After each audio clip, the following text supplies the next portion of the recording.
जय श्रीमन नारायण। मेरे YouTube channel में आपका स्वागत है। आइए आपको मैं आज अपने चैनल के माध्यम से कुछ चटक मटक चीज़ दिखाना चाहती हूँ, जो कि अभी सीजन लगन का भी चल रहा है और आम का भी चल रहा है। आम तो पक भी चला है, मार्केट में भी आया हुआ है, लेकिन अचार लगाने का यही मौसम होता है, यही सीजन होता है।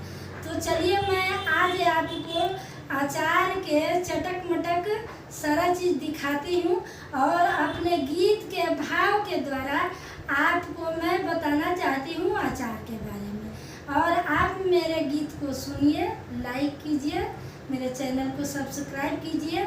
और सबसे बड़ी ये बात कि सनातन धर्म में आम का बहुत ही महत्व है और आम को शुभ भी माना जाता है।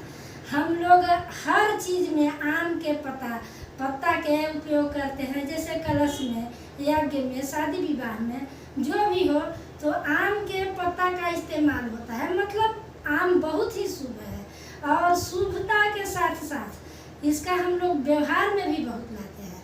तो मैं आज मेरे मैके से आम आया है, तो मैके से आम आया है तो मैं उसका अचार बनाई हूँ। और अचार बनाते बनाते